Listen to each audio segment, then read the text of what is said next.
So we get 33 pages this week of Fairy Tail.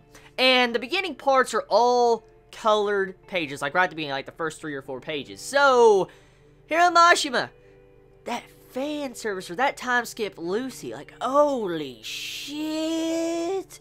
We know what Lucy's been upgrading in that entire year 1 time skip. Like, damn, that sex appeal. Like, holy crap. So, this chapter, for the most part, the structure of it is very simple. Like, we don't really get to see what happens with the other Fairy Tail members. We only really get to see the highlight of Lucy in this chapter, and then Natsu at the end of the chapter appearing. And that's the main structure of the chapter. It's a very simple chapter for 33 pages, but let's dive in and talk about it, shall we?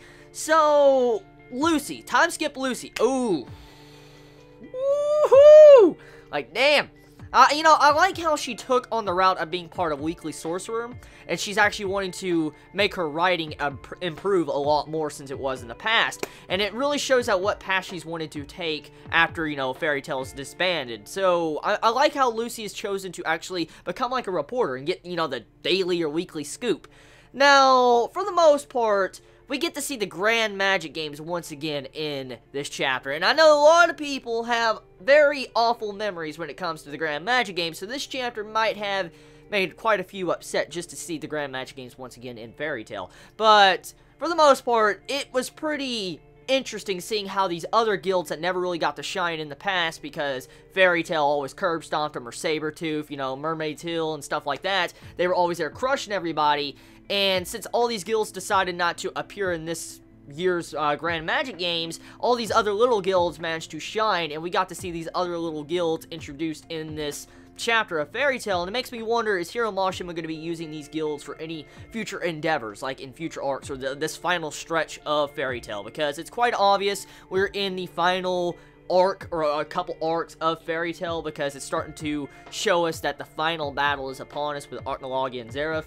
So, yeah, here's the thing. I want to talk about Natsu's character design. Oh, damn. The longish type hair, like he looks more ragged and stuff, like, dude, looks pretty badass. I have to hand it to Hiramashima. That's some kick-ass character design to Natsu at the end of this chapter. Like, I really like that character design. It looks really cool. And you also see an improvement to his powers. It makes me question, what has he done in this 1 year in terms of training? Because he uses his fire magic, and you see how half of the Grand Magic Game Stadium melts.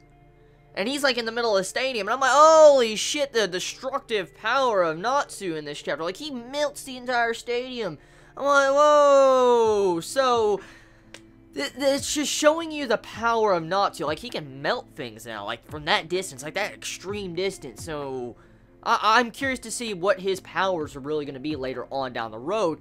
But that is pretty much the chapter of Fairy Tail. It's very simple, very, you know, I guess basic. Like, I mean, Lucy in this chapter is also trying to hunt down other Fairy Tail members. That's also what she's been doing as she's been, you know, in the Weekly Sorcerer. She's just using these news articles and stuff, trying to find out where all her friends are, and that's pretty much the sum of the chapter. So, tell me your thoughts. How do you feel about Natsu and his new ability, like to melt things in a great distance? How do you feel about the improved Lucy with her sex appeal 10 out of 10?